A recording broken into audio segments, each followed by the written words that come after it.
At upang pag-usapan ang tugon ng pamahalaan pagdating po sa mga panukala kaugnay sa COVID-19, makakausap po natin sa puntong ito si Senator Francis Tolentino. Magandang araw po, Senator. Ay, magandang umaga po sa inyo. Magandang umaga po sa ating mga taga-subaybay. Welcome po sa Laging Handa Public Briefing, Senator. Senator, bigyan daan po muna natin ang tanong ng ating kasamahan sa media mula po kay Evelyn Quiroz na Filipino Mirror. Ito po yung tanong niya sa inyo. In early July of this year, you said you would file daw po a bill to the effect that the additional electricity cost paid for by employees working from home amid the restrictions triggered by the pandemic should be deducted from their tax payments. Nakapag-file na po ba daw kayo tungkol dito, Senator? Ay, opo, na-file na po natin yan. Nakapending lang po sa committee. Pero yung isa po nating naging panukala noon, kung natatandaan nyo, yung 3 gives law, na-i-file na rin po natin yan. At ang ginawa po natin ay isinama na lang po natin yan doon sa Bayanihan Law 2. So ngayon, for implementation na po yan. Yung ating mga kababayan nasa GCQ, MGCQ, yung pagbabayad nyo ng kuryente, hulugan ng 3 buwan, may 1 month grace period, ganoon din sa telepono, at ganoon din po sa tubig. Hindi lang po sa Metro Manila, kung hindi sa buong Pilipinas po. For implementation na po yan. At palagi ko, nauna na nag-implement yung iba ditong utilities sa Metro Manila. Good morning nga pala kay Governor Tito Alvarez. Kaibigan ko po yan. Nakita ko siya kanina. Morning, Gov. Opo, Senator, may kaugnayan pa rin po ito dito sa nararanasin nating pandemya. Ano daw po ang masasabi ninyo sa naging pagbubukas ng klase nitong Lunes? Alam nyo, hayaan na natin dito ngayon ang mag-assess yung DepEd. Pero kung matatandaan nyo rin, tayo rin po yung isa sa mga nagpanukala ng batas na baguhin yung existing law na mas maaga yung bukas. Kung kaya nga po tayo yung nagsulong na mapuspo ng October 5. Kung natatandaan nyo, mahabang usapin yan at yan naman po natupad. So hindi na po naging panukala na lang yan at ginagawa na po yan. Ito mga glitches po siguro, hayaan natin mag-usap dito ang DepEd, ang DICT, at kasama na rin siguro ang PTV4 kasi sinabi ko noon as early as June, kasama dapat ang PTV4 at IBC 13 dahil kayo yung government networks na pwedeng makatulong dito. So, I withhold my comment. Hayaan muna natin si Secretary Briones na mag-fine-tune kasi ngayon lang naman gagawin ito. Kaya normal lang po may glitches talaga.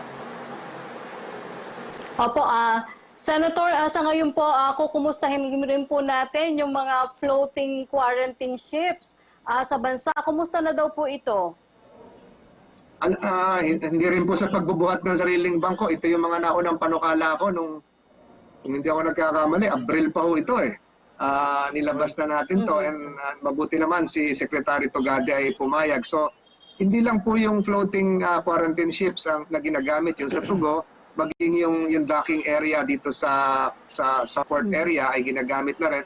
Tuloy-tuloy pa rin po. Ang alam ko tuloy-tuloy pa rin ho sila pero ang talagang pakay dito wala na mag-quarantine dito na mga parating nating mga kababayan galing sa ibang bansa at nakauwi na sila sa kanilang mga mahal sa buhay na walang COVID, walang negative po sila. So, ginagamit na po yun. At yun po yung mga naunang panukala ko nung kasagsagan pa ng simula pa lang ng COVID, ng pandemya at naipatupad naman. Salamat sa DOTR. Opo. Senator, sa inyo pong privilege speech nitong nakaraang buwan, binuksan niyo po yung usaping kaugnay sa issue po ng implementing rules and regulations o yung IRR sa mga pinatutupad na batas. Para lamang po sa kaalaman ng ating manonood, ano po ba itong IRR at sino po ang dapat gumagawa nito, Senator? Alam niyo po, ang IRR, ginagawa po ito ng mga ahensya ng pamahalaan na binigyan ng mandato na ipatupad yung batas. Subalit noong mga naunang panahon, siguro bata pa kayo, bata pa tayo, wala naman po talaga ang IRR. Ang natatandaan ko unang naglabas ng IRR ay yung Department of Labor noong araw dahil medyo masalimuot yung pagpapatupad ng batas pero yung may mga batas tayong walang implementing rules na ipatupad naman na maayos. Kagaya po ng revised penal code tungkol sa mga krimen, yung new civil code. Wala pong mga implementing rules yan. Nung nauso po itong IRR, napag-aralan ko po na merong konting abuse. Minsan po, yung IRR ay salungan po dun sa ginawang batas ng Kongreso. Minsan naman po, walang ginawang IRR, kaya hindi po mapatupad yung batas. Dahil nakalagay po minsan doon sa last line ay subject to the issuance of implementing rules and regulations. So, ang sinabi ko po doon sa privilege speech ko, panahon na po para tuldukan itong ang nagiging abuso ng gumagawa ng IRR dahil salungat po sa batas na nilalabas ng Kongreso. Ang Kongreso lang po, ang Senado, ang may karapatan sa ating saligang batas na gumawa ng batas. At yung IRR, hindi po ginawa yun ng elected representatives ninyo. Kaya sumang-ayon po sa akin yung mga kasama ko sa Senado na busisiin po ito, lahat po ng salungat sa implementing sa batas na implementing rules at kung maaari akyat sa Korte Suprema para maisaayos. Halimbawa po, meron po halimbawang isang batas na nagbibigay ng karapatan. Halimbawa sa Palawan, sabihin natin, merong isang batas na ginawa na gawin na international airport yung San Vicente sa Palawan. So pagdating naman po sa IRR, baka ang gawin mas maigsi yung runway. Paano po magiging international airport yon? So ito po yung mga komplikasyon na sinasabi ko na sa paggagawa ng IRR, kung kailangan yung IRR, dapat pinapakita rin po sa Kongreso para wala po maging hadlang o balakid. Opo, Senator, pero sang-ayon din nga yung mga kasamahan senador ukol dito sa naging pahayag ninyo. Dahil dyan po ba ay nakikita nyo na ano po yung nakikita nyong maaring solusyon para dito, Senator? Nabanggit nyo na nga po na ilang pa rin sa mga kasamahan yung senador ay sumang-ayon po sa inyo. Alam niyo po, masalimuot yung paggagawa ng batas eh. Tama yung ibang sinabi ng mga ibang kasamahan ko na pag gumawa ng batas, gawin ng kumpleto. Wala nang loopholes para hindi maging dahilan yung IRR. Ganon din yung naging problema natin sa GCTA, ganon din yung naging problema natin sa PhilHealth. So nakikita ko pong solusyon. Una, paggawa ng pagbalangkas ng batas, gawin komprehensibo. Pangalawa, sabihan yung agency in charge na pag ginawa nyo yung IRR, kung binigyan din kayo ng direktibang gumawa ng IRR, ay ipakita nyo muna doon sa committee sa Senado na ito yung IRR namin para makita namin kung talagang parehas. Maaring sabihin ng iba, unconstitutional yon, pero mas unconstitutional naman po yung ahensya yung bureaucracia ng pamahalaan, executive, ang gagawa ng batas. Dahil sa ligang batas, ang gagawa ng batas ay Kongreso. Hindi po namin dinedelegate yung paggagawa ng batas sa iba't ibang departamento o sa executive. Ito po ay binigay ng saligang batas ng Konstitusyon ng Pilipinas sa Senado at sa Kongreso. At yun lamang po mga halal na mambabatas ang dapat gumawa ng batas. Opo, Senator, tinawag niyo rin po ang pansin ng DOST, DOH at FDA kaugnay po dun sa gagawing clinical trial sa bansa. Saan po at ano po ba sa tingin ninyo yung naging problema? At sa palagay niyo po ba may gap o may kakulangan pagdating sa coordination efforts sa pagitan po ng mga ahensya? Balikan ko yung unang tanong nyo sa akin. Kahit tingnan nyo po yung batas na pag-create ng DOST o maging yung kanilang IRR, maging ang FDA, hindi naman po nakalagay doon sa batas na ang DOST ay kasali sa mga clinical trials. Dahil ang clinical trials po ay tungkol po ito sa medisina. Ginagalang ko po ang DOST, kaibigan ko po yan, sina Director Solidum, tungkol sa bulkan, sa mga lindol. Pero yung clinical trials po ay tungkol sa human anatomy. Tungkol po ito sa medicines and medical devices. Na ang kailangan po ay yung mga doktor sa kalusugan. So kaya ko po tinanong yon kasi maraming lumalabas na balita, at ito'y inamin din ng DOST, na sila ay involved sa clinical trials at lumagda na sa ibang CDA at ibang kasunduan para dito, CDA yung tawag nila. So tinatanong ko po, bakit napunta sa DOST? Mga ginagalang ko, mga scientist po yun, pero dapat po ito purely Department of Health mandate to include the Food and Drug Administration na bahagi ng DOH family. So ang napakadelikado po ito kasi papunta na po sa phase 3 sa ibang bansa, sa Europa at sa Amerika, yung vaccine. yung sa China at sa Russia, phase 2 pa ata yun. So yung clinical trial. So ang sistema po nito kasi yung controlled trials at maging yung randomized controlled trials na dapat health authorities ang may hawak kasi maselan po itong tungkol sa bakuna. Hindi po ito isang pagsusukat lang ng sapatos, pagsusukat ng damit, na pag nasukat okay na. Dahil pumapasok po ito sa katawan. Ang tawag po diyan na in vivo testing. So maraming mga lugar na nagkaroon na ng mga human guinea pigs. So ito po yung gusto kong malaman na maging transparent. Hindi po dapat ito lihim at kung sino talaga yung tamang ahensya na gumawa nito kasi may pondo rin pong ibibigay sa kanila at ito po ay magiging bahagi ng pag-aaral ng World Health Organization Solidarity Trial na tama po yung proseso natin. Ayaw po natin mapunta sa hindi tamang proseso yung kalusugan ng ating mga kababayan, lalong-lalo na kung ang pinag-uusapan ay COVID-19. Napaka-sensitibo po itong usapin at sabi ko nga, dapat isang ahensya lang po ang humahawak ito. At mamaya, budget hearing ng Department of Health, siguro notice ko na sa kanila ito. Yun yung mga itatanong ko sa kanila. Kasi minsan iba yung sagot ng isang ahensya, minsan iba yung sagot ng ahensya. Lahat naman po ito ay sang-ayon po para sa kabutihan ng ating mga kababayan.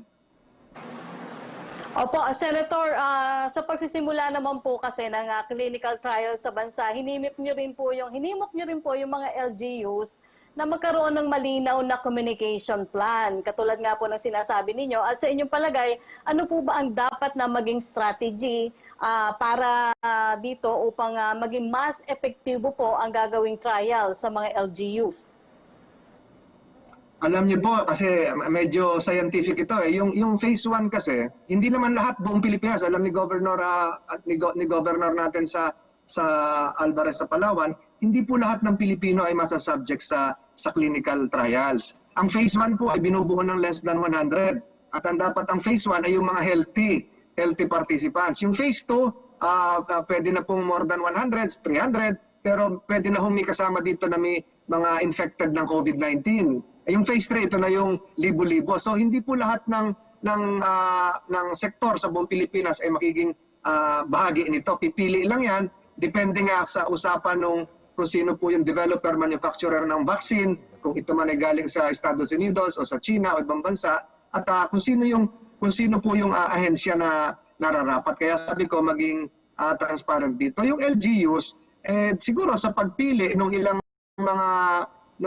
mga participants na dapat voluntary din at dapat may consent, yun po yung magiging role ng mga LGUs. At pag na-develop na po yung vaccine, dito na po sa pamamahagi ng bakuna, ay malaki po ang papel ng LGU. Lalong-lalo na sinabi ng Pangulo na uunahin po yung mahihirap nating kababayan. At ang sinasabi ko naman, maging doon sa DILG budget hearing, dapat nakahanda na po ang DILG para nang sa ganon yung mga LGUs ay mayroong mga refrigerators, may mga freezers kasi yung temperature po ng paglalagyan ng bakuna napakasensitibo po ng pag nagkamali po tayo mapapawalang bisa po yung bakuna. So ito po yung isang mahaba-habang usapin pa, ano yung dapat na freezer na gagamitin. So bahagi po dyan ng LGU. At kung yung mga LGU naman mayroong mga sariling cold storage plants kagaya po sa Palawan, maaari po sigurong gamitin na rin yon. At mahaba pa po ito. Kaya nga dapat talaga mayroong isang ahensya na talaga nakatutok dito. Alam mo, Senator, napakalinaw po. At least napapaintindi niyo po sa amin ang mga dapat na proseso sa pagdating sa pagkakaroon ng ating bakuna. At bilang chair naman po sa ginaganap na Senate Committee on Urban Planning, Housing and Resettlement kamakailan, gaano po ba kahalaga yung agarang pagtugon ng pamahalaan sa housing sector, lalo na ngayon po na may COVID-19?